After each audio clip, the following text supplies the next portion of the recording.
Last week, we reported the bombshell news that Robert Wagner has been named a person of interest in the death of his wife, legendary actress Natalie Wood. Natalie Wood's death was called a tragic accident, but shocking new evidence says otherwise. Witnesses heard screams. Her husband's story kept changing.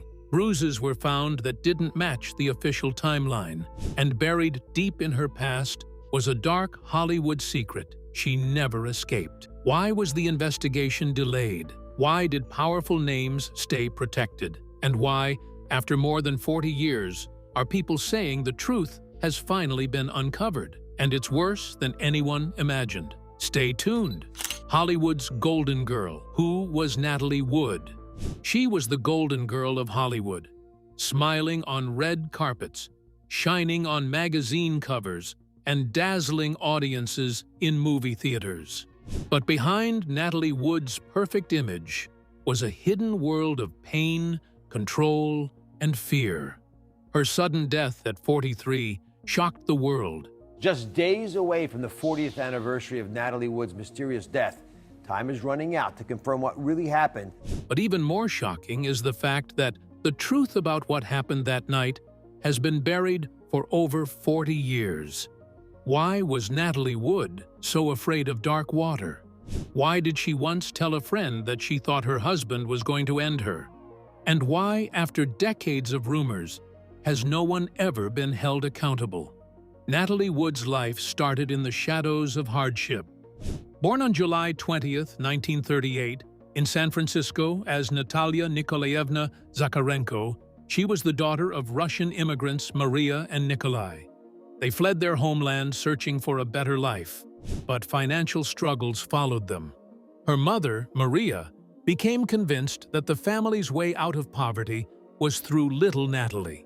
By the time Natalie was 4, Maria was pushing her daughter into acting, first with tiny roles, then into the demanding world of Hollywood child stardom. It wasn't a gentle introduction. On one film set, when Natalie couldn't cry on cue, Maria tore a butterfly apart in front of her, forcing the child into a state of genuine distress. It worked for the camera, but it was a cruel moment that would define much of Natalie's relationship with her career and her mother. Despite the emotional turmoil, Natalie's natural talent couldn't be denied. She was more than just a cute face on screen. She had a rare ability to blend innocence with deep emotional intensity, making her stand out even among Hollywood's many child stars. Her breakthrough came at age 8 in Miracle on 34th Street, where she played the smart, skeptical little girl who doubted the existence of Santa Claus. The role made her a household name and launched a career that would span decades. But the public only saw the bright, happy exterior. Few knew about the long hours on set, the constant pressure to perform. That is my real name. Second grade? It's a progressive school. Oh, it's a progressive school. And the exhausting balancing act between education and fame. As Natalie grew older, she fought hard to break out of the child star image. Her defining moment came with Rebel Without a Cause, where she starred alongside James Dean. As Judy, the troubled teen struggling with loneliness and love, Natalie delivered a performance so raw and authentic that it earned her an Oscar nomination at just 17. Suddenly, she was no longer a child actress. She was a serious artist. She followed that success with roles in West Side Story, where she played Maria, the young Puerto Rican woman caught in a tragic love story, and Splendor in the Grass, where she portrayed a girl battling heartbreak and mental illness. Both roles showcased her remarkable emotional range and solidified her as one of the brightest stars in Hollywood. To the outside world, Natalie had it all: talent, fame, wealth, and a love story worthy of the silver screen. Her romance with actor Robert Wagner was the stuff of headlines. She had once told her mother as a child that she would marry him someday, and she did. The two became one of Hollywood's most glamorous couples, their wedding celebrated as a fairy tale come true. But appearances, as often happens in the entertainment world, were misleading. Behind the cameras, Natalie's life was tightly controlled, first by her mother, then by the pressures of the studio system, and later by the expectations of her public image. She worked grueling schedules as a child, sometimes up to 12 hours a day, 6 days a week. Even after gaining adult independence, she found herself boxed in by the roles offered to her and the reputation she had to uphold. She longed for creative freedom and personal space, but Hollywood and the people closest to her rarely let her have it. One of the most eerie and little-known facts about Natalie Wood's life was her deep, paralyzing fear of dark water. This wasn't just a casual anxiety. As a child, Natalie had been told by her mother that a psychic predicted she would die by drowning. That prophecy haunted her for the rest of her life. She was terrified of open water, avoided swimming, and never learned how to handle boats confidently. Yet, fate, or perhaps something darker, would one day place her on a yacht, in rough weather, at night, in the very conditions she feared most. New testimonies shake the case. 2024-2025. Developments. It has taken over 40 years, but the case of Natalie Wood's death has just been shaken to its core. In the past year, 2 new eyewitnesses have come forward, and what they claim is shocking. They say they heard Natalie Wood screaming for help and being assaulted the night she vanished from the yacht Splendor. One of the most astonishing new voices belongs to a man who was only 17 at the time of Natalie's death.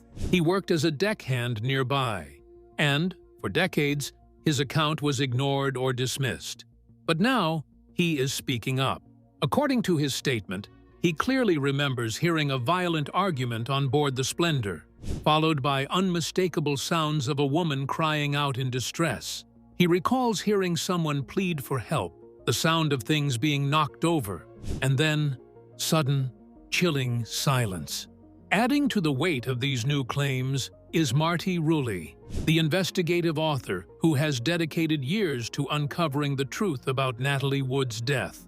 Rulli's upcoming book, Natalie Wood and the Devil She Knew, is already stirring public and legal debate. She argues that the authorities have enough new material to justify reopening the case and convening a grand jury investigation. This would allow for a full legal review of evidence under oath, with the power to compel testimony, something that has never properly happened in this case.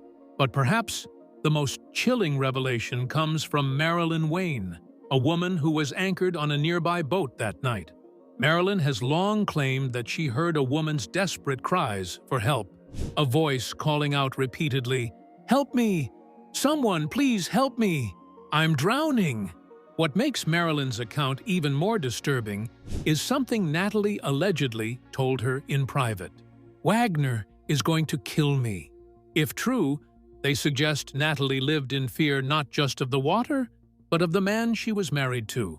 How is it possible that after all this time, Robert Wagner remains a free man?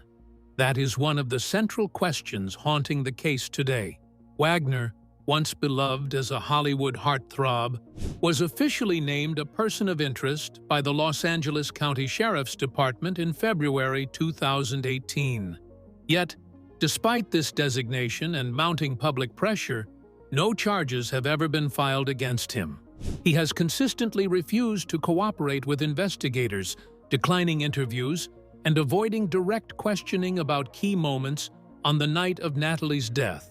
In any other case, would a suspect be allowed to remain this shielded, this untouchable? Investigators, including Lieutenant John Corina, have publicly stated that Wagner's version of events does not match the accounts of other witnesses. This inconsistency is at the heart of why many believe the investigation should be formally reopened. There is also the issue of the delayed search and rescue response. On the night Natalie disappeared, the Coast Guard was not notified until around 3:30 in the morning, more than 4 hours after anyone last saw her. Roger Smith, the captain of the rescue boat that eventually recovered Natalie's body, later admitted he was not called until 5:11 in the morning, nearly 6 hours after her disappearance. This enormous delay is not a trivial detail. In a drowning case, every minute matters. Survival chances decrease sharply after just a few minutes in cold water. Why was the alarm raised so late? And who made the decision to wait? Adding further complexity are the physical findings from Natalie's autopsy. At the time, her blood alcohol level was measured at 0.14%, and she also had traces of motion sickness pills and painkillers in her system. These substances likely impaired her coordination, making it much harder for her to survive once in the water. However, the autopsy also documented multiple bruises on her arms, legs, and face, injuries that, according to some forensic experts, were not consistent with a simple accidental fall. In 2012, the Los Angeles Coroner's Office updated her death certificate to list the cause of death as drowning and other undetermined factors, reflecting the possibility of foul play. A marriage built on fantasy and fear. Natalie Wood was only a little girl when she first laid eyes on Robert Wagner. She was just 10 years old when she pointed to a photo of him and told her mother that one day she would marry him. To many, it sounded like a childhood fantasy. But just a few years later, it became reality. At 18, Natalie began dating Wagner, and by December 28, 1957, they were married in a glamorous ceremony in Scottsdale, Arizona. The media adored them. They were celebrated as Hollywood's golden couple, two beautiful, talented stars who seemed to have it all. But behind the scenes, cracks were already forming. What made Natalie's marriage to Wagner so captivating and so troubling was the enormous difference between the public image and the private reality. While the press portrayed them as the perfect couple, insiders reported that the relationship was marked by insecurity, control, and resentment. Wagner, though successful in his own right, was never able to match Natalie's level of fame or acclaim. By the early 1960s, Natalie was the bigger star by far, with Oscar nominations, leading roles, and industry respect. Wagner, meanwhile, was mostly seen as a TV actor and occasional movie co-star. This imbalance fueled quiet tensions between them. Rumors swirled that Wagner was jealous not only of Natalie's career success, but also of the attention she received from other men. Some Hollywood insiders claimed that Wagner could be possessive and controlling, watching over Natalie closely and resenting the male co-stars she worked with. But the most explosive rumor, one that still stirs debate today, was that Natalie discovered Wagner with another man shortly before their first divorce. According to some sources, Natalie walked in on an intimate moment between Wagner and another man at their home. A scandalous situation in the conservative climate of 1962 Hollywood. Whether or not the details were exactly as reported, what is clear is that the couple separated in June of that year, and by April 27, 1962, they were officially divorced. After their split, Natalie's love life remained rocky. She had a famously passionate but turbulent relationship with Warren Beatty, an affair filled with intense arguments, jealousy, and emotional exhaustion. She later married British producer Richard Gregson, and they had a daughter, Natasha, in 1970. But even that marriage fell apart after only a few years, when Natalie discovered that Gregson had been having an affair with her secretary. It was a devastating betrayal, but perhaps it set the stage for the most surprising chapter in Natalie's romantic life. In January 1972, nearly a decade after their divorce, Natalie and Robert Wagner reconnected. Both were single again. Wagner had divorced actress Marion Marshall, and Natalie had separated from Gregson. Friends and family were shocked at how quickly they fell back into each other's arms. Why did Natalie go back to Wagner after everything they had been through? Some close to her believed she still loved him, that she saw him as the only man who truly understood her world. Others thought she wanted to recapture the sense of safety and belonging she once felt with him. But there were also darker theories. That Natalie, after years of heartbreak and failed relationships, was returning to a familiar, if flawed, partner because she no longer trusted that happiness could be found elsewhere. Their second wedding was a quiet, intimate affair, held on a yacht off the coast of Malibu on July 16, 1972. Unlike their first star-studded wedding, this one was private, personal, and, to some, oddly symbolic. The ocean, which Natalie had feared her entire life, became the setting for a new beginning, or perhaps a dangerous trap. From the outside, their reunion seemed like a fairy tale. They blended their families. Wagner became stepfather to Natasha, and in 1974, they welcomed a daughter together, Courtney. For a while, it looked like they had found the happiness they had been missing, but those close to them saw signs that the same old patterns were resurfacing. Witnesses to Natalie and Wagner's second marriage have described a relationship filled with tension and control. Friends recalled seeing Wagner's possessiveness resurface, especially when it came to Natalie's career. She still wanted to take on challenging roles, to push herself as an actress. But Wagner reportedly wanted her to slow down, to focus more on family life. There were also reports that Wagner was uncomfortable with Natalie's friendships and working relationships with other men, including her male co-stars. Some said the couple's fights could be loud and emotional, though it was rarely clear to outsiders just how serious those conflicts were. One of the most intriguing and deeply personal aspects of this story comes from Natalie's daughter, Natasha Gregson Wagner. In recent years, Natasha has worked hard to preserve her mother's legacy, producing an HBO documentary called Natalie Wood, What Remains Behind. In the documentary, Natasha speaks openly about her memories of her mother and her complicated feelings toward Robert Wagner, who helped raise her after her biological father left.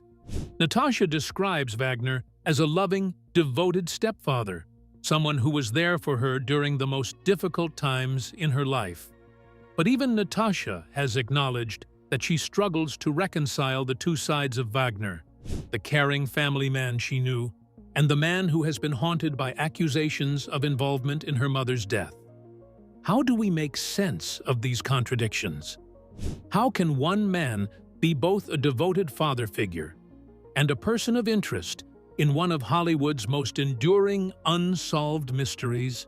The truth, as always, may be more complicated than it first appears. Some experts in domestic violence and relationship psychology point out that controlling or emotionally harmful behavior does not always look the same from the inside as it does from the outside. People close to the situation may not see the full extent of the problem, or they may normalize certain patterns over time. It is also possible that Natalie herself, despite any tensions or fears, still wanted to believe that her marriage could work, that she and Wagner could find peace and stability together. This leads to a chilling question. Was Natalie's second marriage a genuine second chance? Or was it a dangerous return to a relationship filled with unresolved tensions and hidden dangers? The answer matters because it helps shape how we understand the events of November 1981. If Natalie and Wagner's marriage was truly happy and secure, then her death might appear more clearly as an accident. But if their relationship was marked by jealousy, control, and unspoken fears, then the events on the Splendor take on a much darker and more sinister tone. The night. On the Splendor, timeline of a tragedy, November 27, 1981, was supposed to be a relaxing escape. Natalie Wood, her husband Robert Wagner, her co-star Christopher Walken, and the yacht's captain Dennis Davern set out on the Splendor, a luxurious boat moored at Catalina Island, a peaceful getaway off the California coast. But by the end of the weekend, Hollywood's golden girl would be dead, sparking a mystery that has lasted for more than 4 decades. What really happened during those last hours on the yacht? Why did the official timeline never seem to add up? And why were witnesses hearing things no one on board wanted to explain? The group's trip to Catalina Island was meant to be a casual break during the filming of Brainstorm, the movie Natalie and Walken were working on together. But from the start, there were signs of tension. The weather was bad, with cold winds and choppy waters making the yacht's location near Avalon uncomfortable. Wagner decided to move the boat to Two Harbors, a quieter, more isolated spot on the island where they could have more privacy. But privacy, as it turned out, would only fuel the conflicts already simmering among the group. That evening, the four went ashore for dinner at Doug's Harbor Reef, a well-known local restaurant. Reports from restaurant staff and other diners made it clear that the group was drinking heavily, bottles of champagne, wine, cocktails, enough that by the time they left, they were noticeably intoxicated. Witnesses remember Wagner and Walken arguing at the table. Their discussion focused on Natalie's career. Walken, known for being blunt, reportedly encouraged Natalie to continue focusing on her work, to pursue new projects, and maintain her independence. Wagner, by contrast, seemed agitated by the idea, wanting Natalie to prioritize their marriage and family. This clash would follow them back to the yacht, setting the stage for what came next. Once back on the Splendor, the arguments reportedly escalated. Dennis Davern, the yacht's captain, later told investigators and the media that the tension was thick, with Wagner and Walken continuing their heated discussion. Wagner, according to Davern, was growing increasingly jealous, convinced that Walken's interest in Natalie wasn't purely professional. Wagner himself would later admit that at one point, he picked up a wine bottle and smashed it on the table in anger.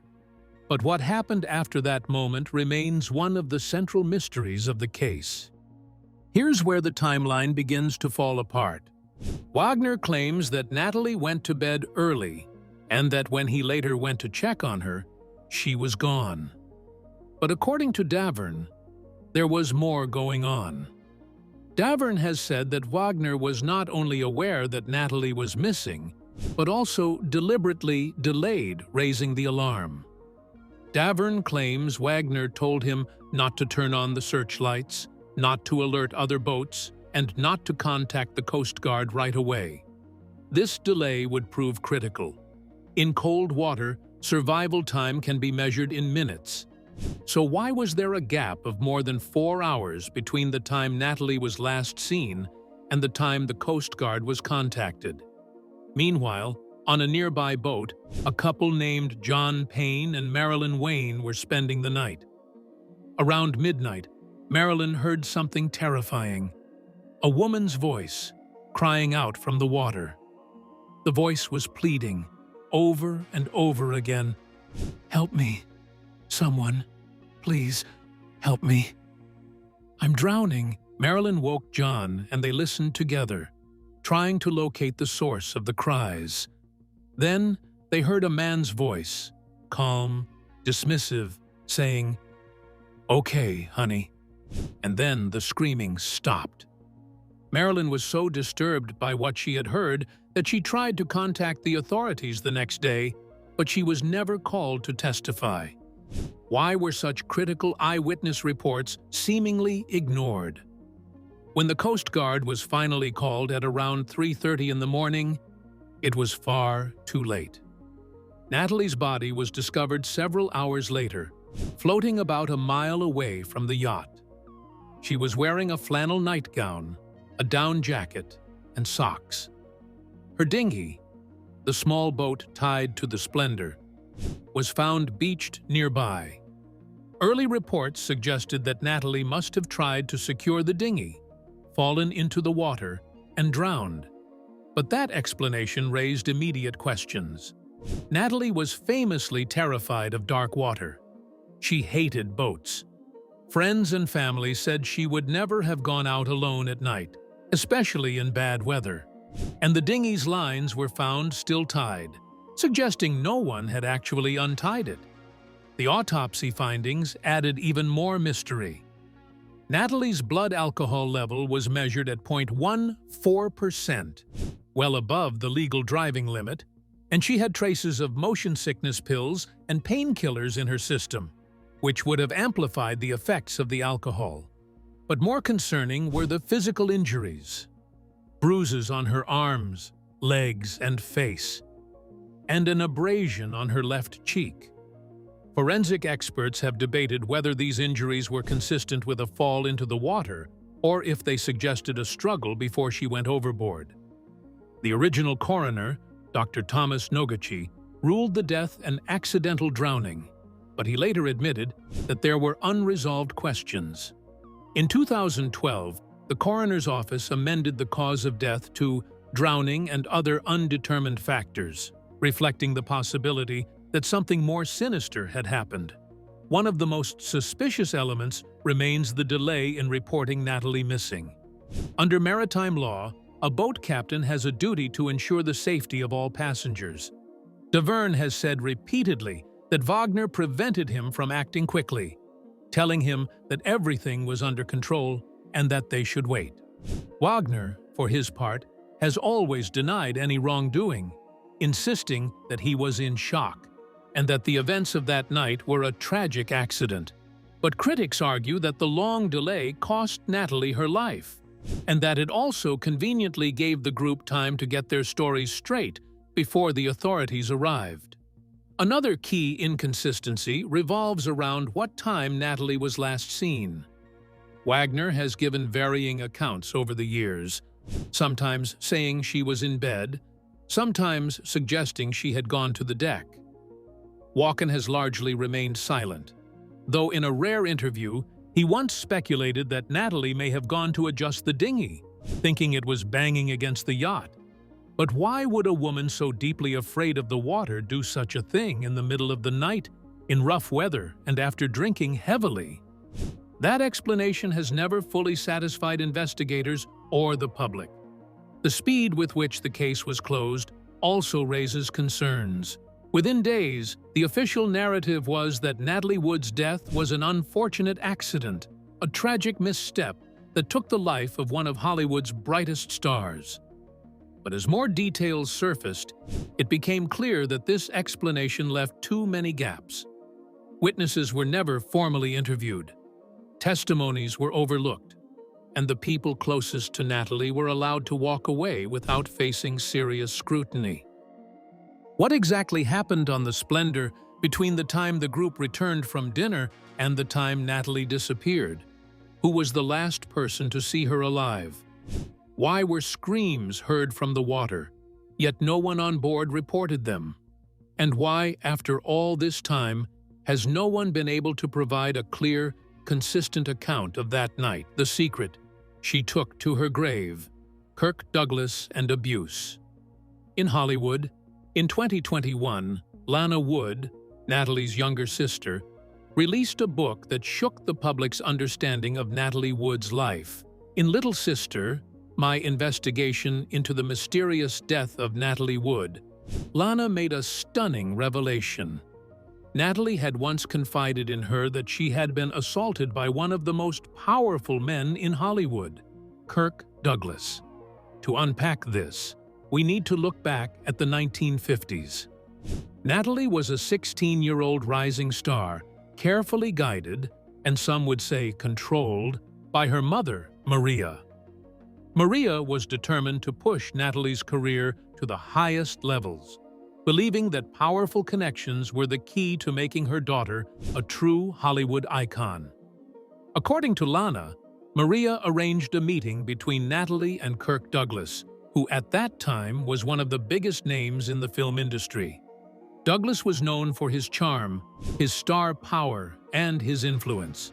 For Maria, introducing Natalie to Douglas was an opportunity, a strategic move meant to secure future roles and open new doors.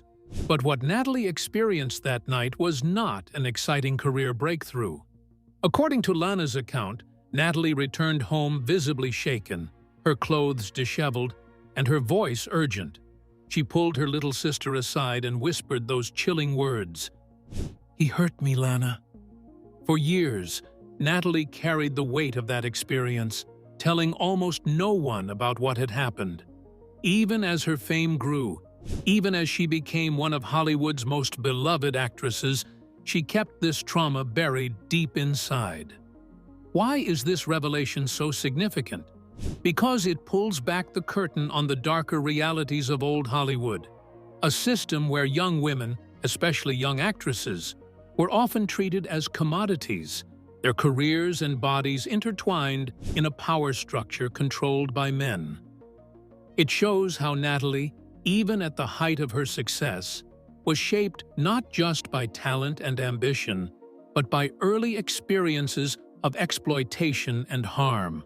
And it raises hard questions about how that trauma may have influenced the decisions she made later in life, including her relationships, her sense of safety, and her patterns of trust and fear. One might ask, why didn't Natalie go public with what happened? Well, in the 1950s and 1960s, powerful men in the entertainment industry were often shielded by studios, publicists, and legal teams who worked tirelessly to protect their reputations. Young women who spoke out risked being blacklisted, ridiculed, or dismissed. Their careers could be destroyed in an instant if they were seen as troublemakers or if they challenged the wrong people. But this culture of protection didn't just apply to Kirk Douglas. Producers, directors, agents, all operated within a framework that prioritized reputation and profit over safety and justice. And for someone like Natalie, early experiences of violation and betrayal could shape how she viewed relationships, how she understood power, and how she navigated the dangerous waters of fame. Natalie's personal life was marked by complicated, often painful relationships. Her marriages, especially to Robert Wagner, were filled with passion but also jealousy, control, and reported tension. Trauma researchers often describe how early patterns of abuse can make people more vulnerable to unhealthy or controlling dynamics later in life. Natalie's life seems to reflect this pattern, a search for love and safety that often led her back into situations where power was imbalanced and her own needs were pushed aside. Thanks for watching. If you enjoyed this, don't forget to like, comment, and subscribe. Click the next video for more exciting content.